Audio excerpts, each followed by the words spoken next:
Aha ndi rero ni mu karere ka Huye, mu murenge wa Huye, mu kagari ka Rukira, umudugudu wa Gahenerezo. Muri kumbona muri kaburimbo na ahantu heza cyane ndi. Hano hantu ni mu muhanda mo hagati wa kaburimbo. Ahantu rero mbazanye nje kubereka ikibanza cyiza kiri ahantu heza. Ni Giherereye no company, murayimenyereye, ni ya company yanyu ibafasha kugura cyangwa kugurisha inzu cyangwa ibibanza ku mafaranga mutasanga ahandi. Nabaze ni ikindi kibanza cyiza cyane kiri ahantu heza ku muhanda ku mafaranga make. Tekereza ko nabaze ni ikibanza cyiza ahantu heza kandi kinini, washyira ibintu byinshi, washyira ibintu byinshi bitandukanye, wahubaka, washyira inzu zawe, waguruka kugurisha, washyira inzu zo gukodesha. Ndabizi neza nawe nukibona urahita umenya ibintu byinshi kandi byiza byajyamo. Karibu ngwino merekeze tujye kukireba.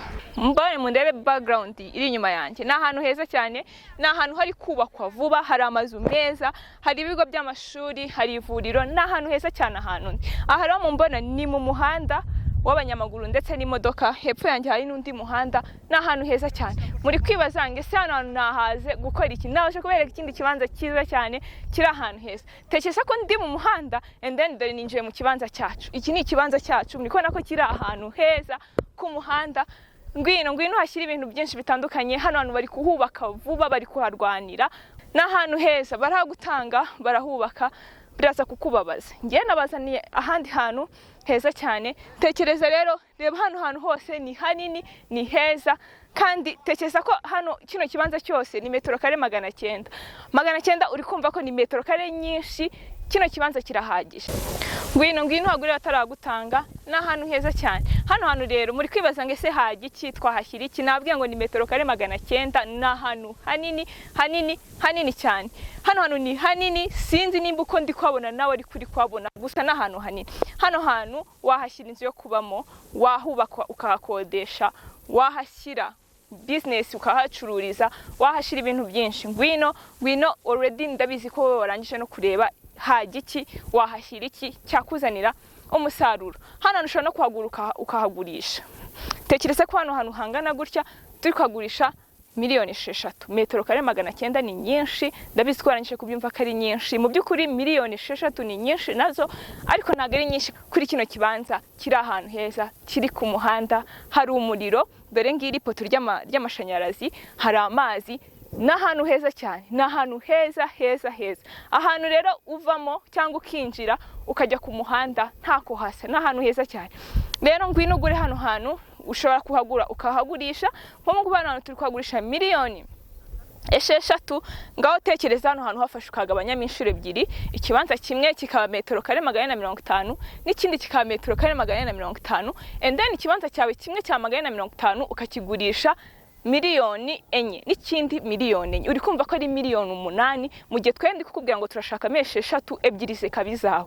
Karibu ngwino hagure, uhashye ibintu byinshi kandi byiza. Ndabizi neza wabitekereje ahantu heza gutya ku muhanda gutya haboneka gake. Nakubwiye ngo abantu bari kwatura vuba. Ngwino hagure uhashyira inzu yawe. Hari amazu meza, hepfo yanjye hari amazu, ruguru yanjye hari amazu ndetse meza cyane. Ngwino rero nawe uhubake, ngwino hashyira igikorwa cyawe. Ndabizi neza kuri buze kubikunda.